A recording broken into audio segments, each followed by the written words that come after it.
Welcome to Druva's LinkedIn Live series, In Cloud We Trust. I'm technology correspondent Lisa Martin. Today's topic is culture, COVID, and the C-suite. And I'm really excited to have two members of the C-suite from Druva joining the conversation today. Please welcome Druva's CEO and founder, Jaspreet Singh. Good morning, Jaspreet. Good morning, Lisa. How are you doing? Excellent. And Holly Cafiero, it's Chief Human Resources Officer. Hey, Holly, welcome. Hi, Lisa. Thank you. So in the next 20 minutes, we're going to have a conversation talking about the adaptation of the CEO's role. We're going to talk about the changing corporate culture and then follow up with some recommendations and advice from our leaders here. As always, we encourage you to drop a question in the comment in the comment section of LinkedIn, and we will address that. We'd love for you to be part of the conversation. So Jaspreet, let's start with you. There has been so much change in the last few months alone. We all have kind of whiplash. So much adaptation in such a fast time period. Talk to me about some of the things that you're experiencing and how you're adapting as the CEO of Druva. Yeah, a lot has changed, Lisa. I think, as you all know, from over 400K miles last year to 0 miles this year. I used to be the person who used to be out, 4 dinners a week to pretty much being at home. So a lot has changed, and I think the role of any leader is changing with it, right? How the entire connect with employees, the connect with customers, the connect with partners. A lot has to be thought through differently. So from a leadership point of view, this is also a very interesting challenge for the customers, the shareholders to understand that how not just we will survive but thrive in this environment, but even for employees to understand that how their communication, collaboration, entire thing is changing with the role of COVID in our lives. But also, most importantly, for any leader and a CEO, this is a very, very important life lesson, right? And like anything in entrepreneurship and leadership, we must take this challenge upon ourselves to see how this life lessons, which is a terrible event for the entire world, but could be a life lesson for us to sort of understand how do we not just survive but thrive through COVID, how we come out better and stronger through the environment. And that's a predominant role of a CEO in this environment. How do we not waste a crisis to learn and adapt? Yeah, that survival into thriving is really critical. Hard to do when the news is different every single day. Before we get into the employees, which I want to get into with Holly, Jaspreet, Druva pivoted quickly months ago to help your customers, because suddenly you had customers in many industries having to convert entire workforces, hundreds, thousands of people to remote. Talk to us about what Druva did to help some of those new customers with that quick response. Yeah, absolutely. I think first of all, we understood we understood internally that this is an interesting and important change in our environment, and what we must we would only benefit from overcorrecting immediately versus waiting for life to pan out. So we're quick to change. We had a strong message to our teams on empathy towards customer to make sure any customer in any need, if they're to restructure, that the beauty of SaaS model and the model we are in, that if the customers have to restructure their contracts to really understand how they consume less, how they consume more, we must work with the customers to understand their needs, their change in priorities, and to readjust if they need more sort of usage for some buffered usage in areas. And nature of what we do, we offer data protection for enterprises. There's a time and place and need for what we do to be taken up more and more by customers. So we offered a free service, and hundreds of customers came forward to take the free service to protect the workforce, remote work from home workforce for Office 365 or endpoints and other SaaS services. At the same time, we had a strong message of empathy to make sure our sales team, our renewals teams are working with customers to understand their priorities and sort of readjust along the way. And I think we've built some great relationships with customers along the way, and very thankful for their support. At the same time, very thankful for internal teams to work with customers in this time. One of the things that happened quickly is suddenly, tons more endpoints scattered right on home networks that might be shared with several people in the house Zooming at the same time. So suddenly companies needed to get a picture of what do we have, where is it, and how do we ensure that our employees, because humans are the weakest link in cybersecurity, are not going to do anything that is challenging, given we're asking them to do things so differently. So that security element, we've heard it all in the news, and Druva has been right there in the forefront helping its customers. Absolutely. For some customers, who are under strict regulatory compliance, like anything with the life science industry or with any financial service industry, processing of information from home network becomes a very critical and important challenge, right? In office, you have a good set of oversight. A lot of critical research in a lot of the customers was happening on the corporate network. Now it's in the home network, and how is a company's IP protected, not just an endpoint, but any SaaS services they get to utilize. So digitalization of workforce had a security challenge, which is where Druva is fortunate to sort of help out. At the same time, the digitalization of service portfolio, right? Most customers used to think that they have a physical connect with their data center, with their core set of services, and now they don't have that physical touch, right? So the digitalization effort with customers on their core set of services they have to offer to their customers has transformed rapidly, right? 2 years of digitalization happened in over a couple of months, right? That also creates a new challenge for understanding security, understanding the nature of foundational services they need to protect not just their employees but their core IT assets. And we're fortunate to sort of be in the right spot, um, that we can help the customers in their journey to digitalize, as we go along. Holly, Jaspreet mentioned two words that really struck a chord with me: empathy and communication. Both so important when you're talking with customers and, of course, employees. Talk to me about some of the first things that, as Chief Human Resources Officer, you started kind of catalyzing around. Suddenly everyone is in a very disoriented state. Talk to me about some of those early things that Druva did to help and be empathetic to its employees. Yeah. So just as Jaspreet mentioned, we pivoted quickly on the customer front as well as the employee front to really drive additional communication. There was a lot of uncertainty. There was fear, just chaos, quite frankly. And we quickly mobilized to drive a lot more communication. We were much more deliberate, having frequent all hands. We fielded hundreds of questions from employees, whether we answered them live or via email or Slack. We fostered a lot of additional communication beyond the all hands, to team messaging, excuse me, asking managers to make sure they checked in with employees daily at the beginning. So the important thing to us was to make sure that connectivity and communication from top to bottom was solid, and answering questions and making sure people understood what was happening or what wasn't happening. And also addressing people as the whole person, because now their personal life and their business life is thrust together, and it creates such challenging dynamics, for some people. So we were careful to make sure we treated employees like a whole person. So we did a number of things in terms of offering different support systems, work from home accommodations, you name it, all sorts of things, to really kind of make sure that employees were comfortable, that they felt supported. That same kind of empathy that we were giving on the customer front, we definitely, work to do on the inside as well.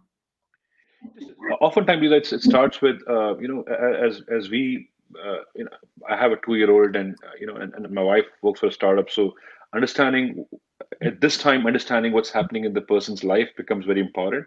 So oftentimes, like a small thing we do, which goes a long way, we start every single meeting, at least in my team, to sort of the simple question saying, "How are you doing? Are you a red, green, or amber today? And what's happening in your life?"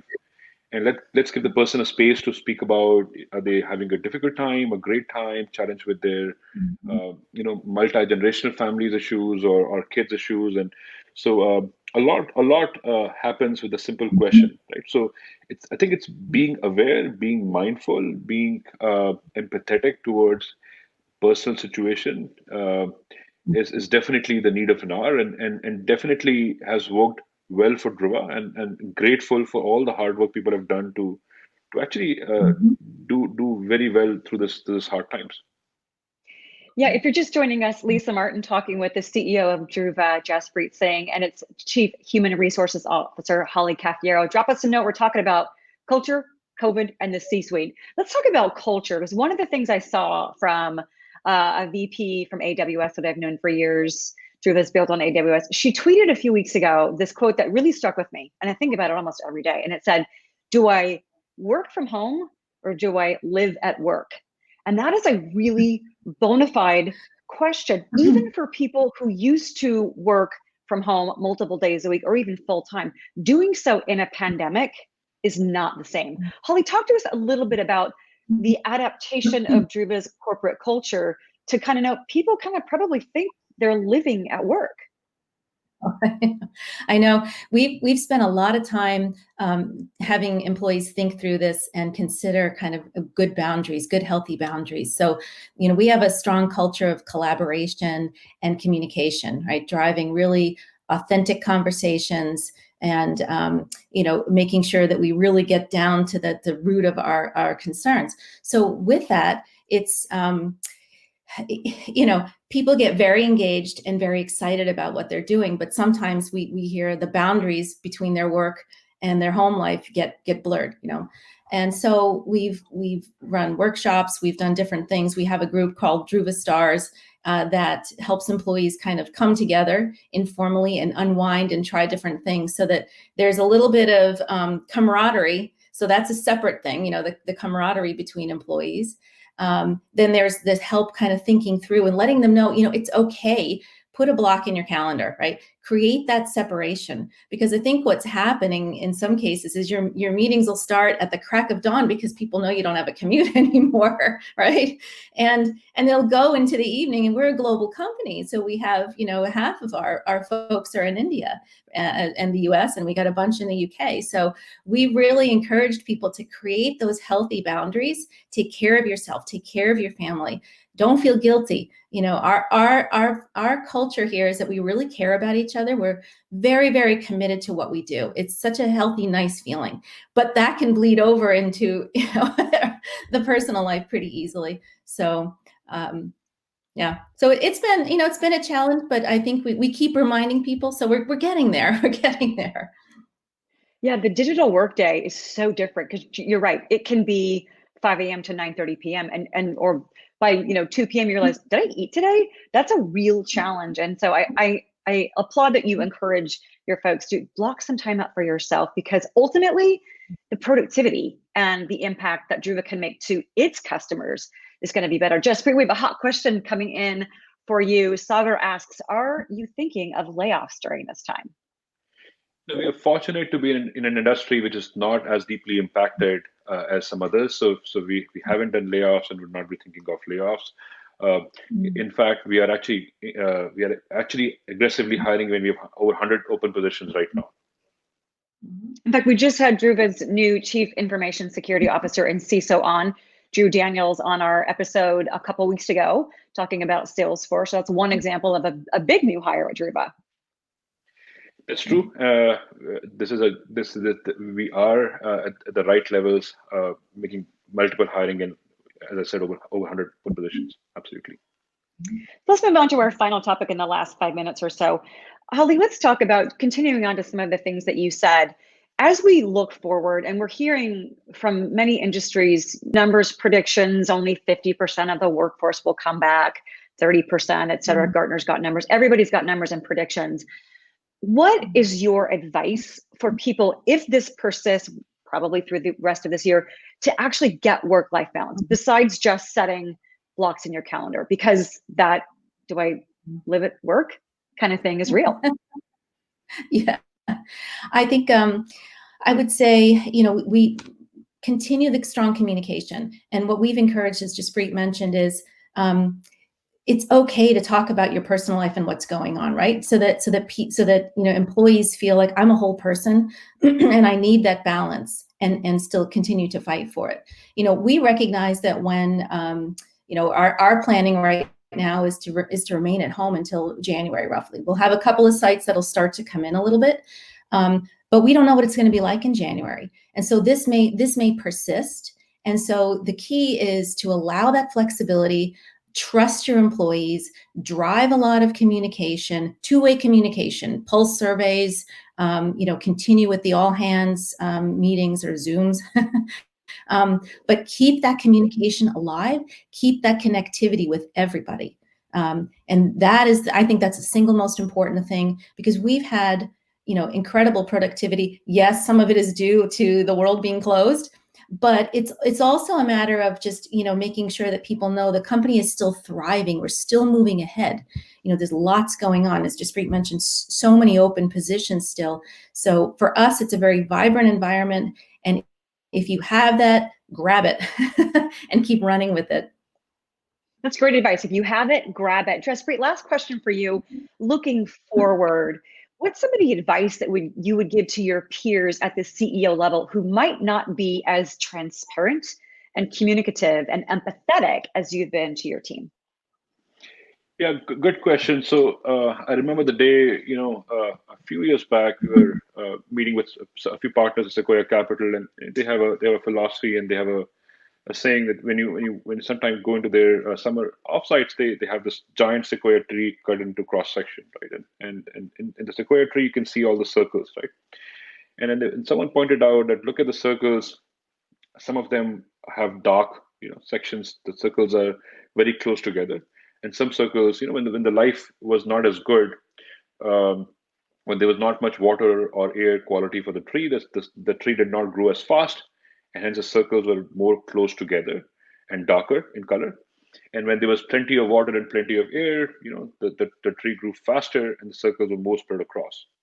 But what really does give the tree the strength, the sequoia tree the strength, was those concentrically close together circles, right? So um, this is a time like that, right? This is a great life lesson for all of us that, the growth may not be plenty. There may be more challenges, but definitely an amazing time for all of us to learn. And how we stick together, how we sort of, huddle together, how do we think creatively, how we are more resourceful, more transparent, sort of defines who you are. This tough time defines who we are as an organization, as leaders.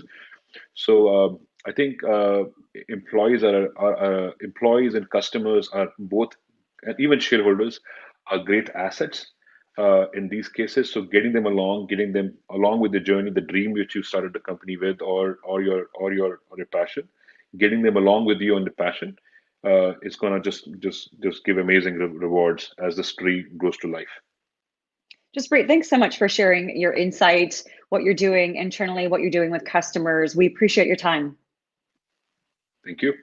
And Holly, thank you also for sharing what you're doing as the corporate culture is changing. There's definitely some positive things, Jaspreet, you're right. This is a big life lesson, but there are some positive things coming out of it. I thank you both for joining me this morning. And if you're watching live, we thank you at Druva for watching our episode on culture, COVID, and the C-suite. Join us right here in 2 weeks with a new topic. See you then.